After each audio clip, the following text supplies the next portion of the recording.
Happy Thursday, everybody. This is Rob Mazak. I am a psychic medium coming to you again with a very strange tale, very interesting conversation.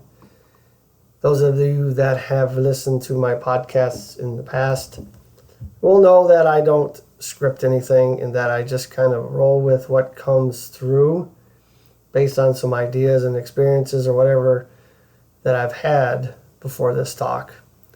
And I wanted to start out by saying that this particular podcast is going to be really very interesting, very strange, even stranger than I probably normally talk about. However, I want you to understand that when we do have information downloads, things that come through visions or dreams or through meditation, however we get information, it's not entirely always literal. So when you see things in dreams or things that might come true, maybe they do come true sometimes, or you see something in a dream that seems like it's actuality, that it's something that is actually going to happen, or something that's going to come true, or something that's actually happened. Many times it really is simply just symbology, or a way to help you understand what the message is all about. And there's usually a lot more meaning behind the actual message. And everybody gets messages different ways. Personally, for me, it's almost like watching a movie for me in my mind, not in front of me, not like seeing something, casted onto the wall. But for me, it just comes through my consciousness, and all the things I do really happens in my mind's eye. And I had some really interesting, I guess it was a vision. I guess that'd be the best way to classify it. But as I was going to sleep the other night, it might have even been last night, I think it was last night, I was, not entirely completely ready to fall asleep right away. So I used that time to connect. Where I was brought was a really interesting, it wasn't long, but it was very deep and very meaningful. And like I said, once again, I'm not saying that this is literal, and I'm going to try to help break it down to see if we can make any sense of it, what it might mean. But as I was closed my eyes and I, did my thing, a lot of people ask me how I meditate, how I get there, what's the best way to do that, what actions work best. It's hard to describe how it works, but when you do it for a long period of time, it is very automatic, and it is pretty easy to get to the space and connect and hear what you need to hear. And I go into meditation for a variety of reasons. If you've heard my talks before, sometimes just to listen, sometimes to ask what I need to know, ask a specific question, put out intentions or ideas or visualize, things like that. But this time all I did was close my eyes, and I didn't even get to that point. And I found myself in this very gothic, old, I want to say 1500s kind of year building, church, castle, something like that, where I could see the roof of the building from the inside. And it was like kind of in a arch, a very steep arch. Not like our normal houses are today, but a very steep one, kind of like a curve to it. And it came to a point. And everything in there seemed to be like this dark granite stone. The floors, the walls, the whole building.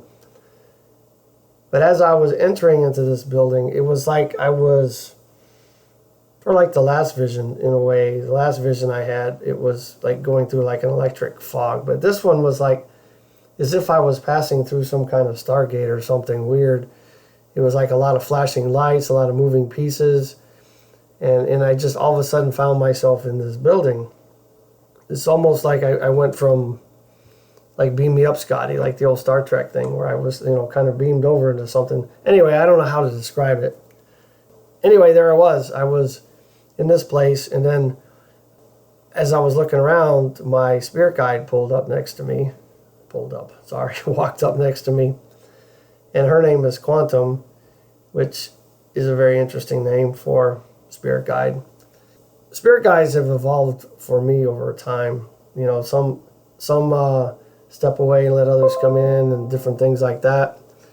But right now, the name of my particular spirit guide is Quantum. But I'm going to circle back around to that here shortly. And as we were walking along this building, she kind of grabbed my hand and she said, let's go. I got something or somebody that you need to see, or something in this case. And so as we got a little farther into the building, there really wasn't any furniture or people or very dim lights, things like that. And then this, I don't know if it's a creature or a being. Anyway, it was sort of like, you remember the little druids from Star Trek. Was it Star Trek, Star Wars? One of them. I think it was Star Wars. So they had the hoods over their head, and you could always, only you could see is their like bright lights for eyes. It was kind of like what this one was, but he was really big. He was probably at least 2-3 feet taller than me. I'm 5'10", very stout, and this being was dressed very similar to these druids, like a something you might see a monk wear, an entire coat, if you will, with the hood over it. And all I could see really was this dark face. The skin was like really bumpy and black. Not like it wasn't like a reptile type look, but it was really odd. It had a really raspy, deep voice. And it began to speak to me. And he addressed me as Samael. And so I'll stop there and kind of talk about that. So Samael is it depends on which source you read. But Samael is basically predominantly spoken of and about is one of the fallen angels that still serves God, basically. So that he encompasses good, the dark, and the light. And he's considered by many sources as the angel of death. That he carries out the instructions of God for punishment and helps people. The sort of like what's that creature that walks around with the sickle, right? The angel. Well, angel of death is the best way to put it. And to be honest, I have been called that before in other visions and meditations and different downloads that I've had before. I'm not entirely sure how to take that. I hope it really is speaking about symbology and ideas behind who I am, and that I'm not actually that particular fallen angel. And I have been shown that in probably very early visions of my journey that I am a fallen angel. And there really wasn't a name put to it, but when I originally was shown rather, was that I was like a keeper of souls, that are just waiting to reincarnate. And my job was to protect them, keep them safe before they moved on or incarnated into a life. The name Samael is very scary, interesting, and very symbolic. This creature also spoke of my spirit guide that I call, or she calls herself Quantum. He addressed her as Lilith. Now, I'm familiar with a little bit with Lilith. Lilith is, it depends on which account or which source you read, but it talks about Lilith being Adam's first wife in the creation story. And it also, or it could be the second story of creation. I didn't realize until I started looking at this research after this meditation that there was a couple versions of how men and women were created, or male and female were created. There's actually two versions. I didn't even know that. I've been reading the Bible for a really long time. You learn something new every day. But Lilith also was spoken of as Samael's wife, that they bore a lot of children that were doing the same type of mission. And supposedly in one of the accounts that I read that they actually sired Cain, who killed Abel, right? All that. Anyway, there's so many different ideas and different sources and writings that it's hard to pin down what Samael really is and who Lilith really is. But they simply do speak about the balance between good and evil. And this creature went on after this to talk about the fact that he said, you know that it's time, that it is time to begin harvesting souls so that they can then be judged, looked at, reviewed. Then the decision will be made whether these souls can move on to the next level, as he described it. And in my research on Samael, I realized that most of the sources and writings talk about fallen angels landing into the fifth heaven. And there they were kind of, that was where they fell to. And according to Enoch, there was 10 heavens. It's a very interesting story. And if you get some time, you should go read that, because Enoch was one of those apostles, or I don't know if it's apostles, but Enoch was one of the beings that was supposedly taken up into heaven, into heavens, or the heavens, depends on how you look at it, and shown many things about the makeup of this cosmos, this universe, this world, this reality. He wrote about the 10 heavens. And so this really kind of made it more interesting for me that we were talking about levels. And I kept, at first I was equating that to like almost like a simulation where we're if we succeed in our goal, if we succeed in whatever the mission is at the particular level you're at, like in a video game, that you can level up, you can go to the next level and keep going. More and more, the way I look at this vision is really talking to me about the fact that we are reaching a time, and we are truly reaching a time where it really is time to separate the wheat from the chaff.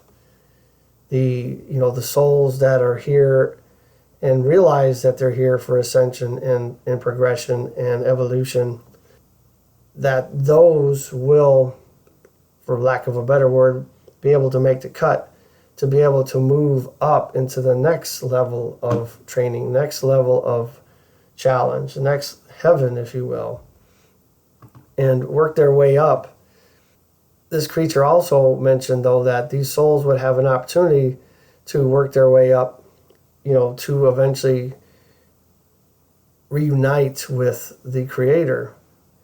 And if you saw this creature, it just didn't make any sense for this, the way this creature looked and appeared and talked, that he would be worried about souls, or even concerned, or even talk about souls actually reaching their Creator. Every story or every vision that I've had, I think they all come with different symbologies and different ideas. And it's simply, in this case, just like most of the other ones I've had, it's the role that this particular entity plays. And it's not that this entity was bad. It certainly didn't look real cheery and wonderful. I wouldn't want to wander into something like that for real in the middle of a dark alley. But that this was his role I really, really do feel like that he was speaking of this fifth heaven. And this fifth heaven is, let's see, I'm going to have to really read it to you because there's no other real way to describe it. The fifth heaven contains an innumerable army led by the Grigori, the Greek word for watchers. We'll come back around to watchers. The whole army is downcast, since these are the angels which turned from the Lord, along with the prince Samael. That's a weird way of pronouncing Satan. The angels descended to Mount Hermon, where they intermarried with the daughters of men and defiled the earth. When Enoch visited with these particular beings in the fifth heaven, he recommended that they repent, pray to the Lord, and perform a liturgy in order to appease the Lord's wrath. That's the other thing that I've been given through a lot of different visions and meditations and things like that is I am part of the watchers. Anyway, I'm mixing a lot of things up here, but I think you get my point. There seems to be a theme in all of the information I've gotten through downloads from the spiritual realm. That's what I call it, anyway. From outside of myself, and I think we all know that there's something outside of ourselves. We just don't always understand or even try. But when you do try and you do connect, you can get very, as you can tell, very interesting information that sometimes takes a minute and a little bit of effort to figure out what's going on and what the meaning is. I would like to think that I'm actually not one of these fallen angels, and specifically Samael. But, you never know, I guess. But the other thing that brings me around, the other thing this creature told me is that he was dressing me still as Samael. And he said, you've gotten really good at disguising yourself in different incarnations and hiding. He said, you were very difficult to find this time around. But I have found you, and now it's time for you to actually perform your role to be part of evolution of souls, to start harvesting souls and weeding through that. I don't take that literally. I take that more symbolically because I do a lot of things in the metaphysical world. I'm a psychic, I'm a medium, I'm an energy worker, I do hypnosis, I do regressions, all kinds of things like that. And there's more, and I do believe that I am helping to harvest souls in a different way. I'm helping souls that are willing to step up, willing to come forth and talk about the strange things that they're getting, the strange feelings, the sensations, the memories, the visions, all these kind of things that I'm talking about. I get sometimes new clients that come in and they tell me these very same stories.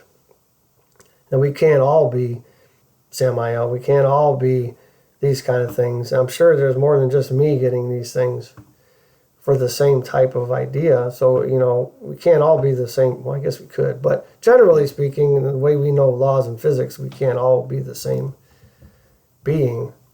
When they come in and they talk about these things, it's very helpful that I am able to recognize what they're talking about because I have the same experiences, and I can help them understand that what they're going through is very normal and part of the ascension process and part of connecting to the other side and connecting to the source again.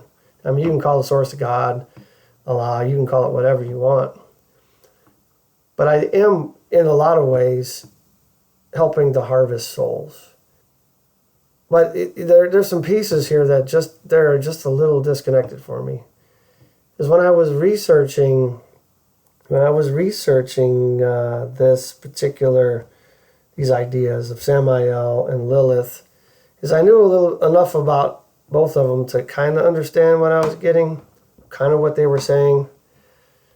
But I wanted to do a little bit more work on that, more research, dig into it a little bit more. And as I was watching a video about, I don't know, was it Lilith or Samael, one of them, when this particular video flashed a picture of Samael and Lilith, like face to face, I had to stop the video. Because the picture was on this video was exactly the way this quantum woman, my spirit guide, presents herself to me. And I found that very synchronistic. How does that happen? Why does that happen? So am I being told that what I'm seeing, what I'm getting is a literal thing? Or is it just more confirmation that what I'm getting is the information I need to act on? Is it piquing my interest enough to dig in and really realize that I need to really get in and keep digging into this and quit worrying about some of the things I worry about as far as business and things, and just get out there and start helping as many people as I can. And I think it's not just me. I'm not trying to toot my horn or talk about me. I'm talking about there's many people doing this. And I think that it is part of the human process. And many societies that we have in our known history have reached very great technological feats, very high technology. And then suddenly they're gone, they disappear, they're taken away, however you want to look at it, destroyed themselves.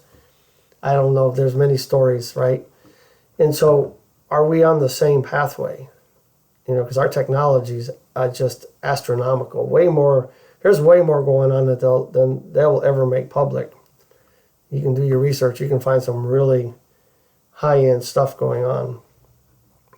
So are we really, at the cusp of another time where we are reaching the same type of point? This is difficult for me to describe, as you can tell.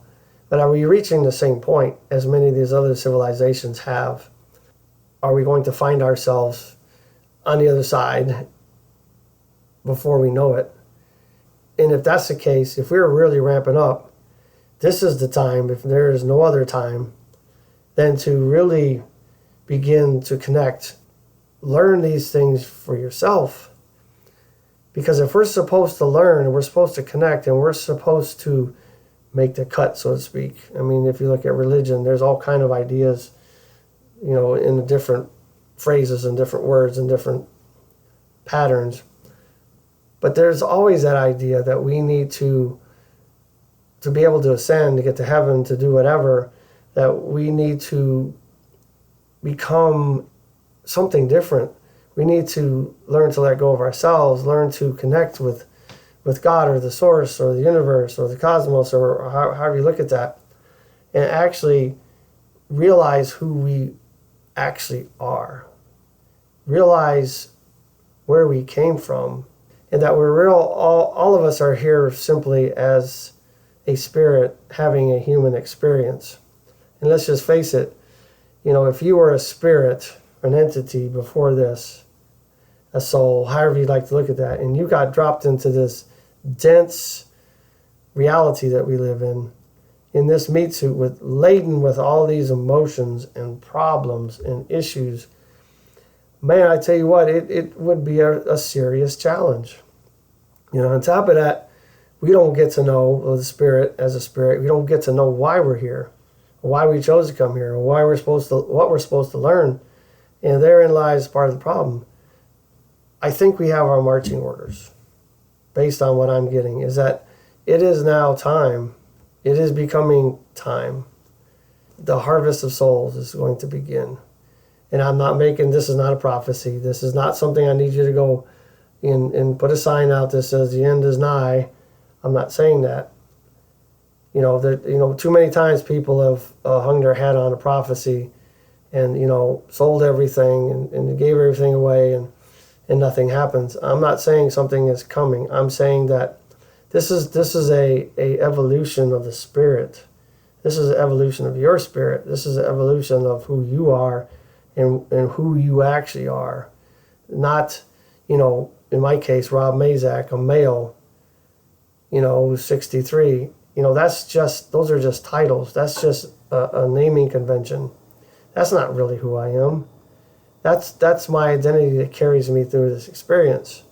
And so we do have to begin to connect with our spirit guides, with those on the other side, with spirit or God, or however you like to look at that, and really dig in and begin to understand all of that. Because the time is coming. The coming times have been talked about a lot. And I don't think it's an actual event or events. I think it's our timing that we realize. It's an event for us. It's our event. Yes, the end is nigh, so to speak. The end is near.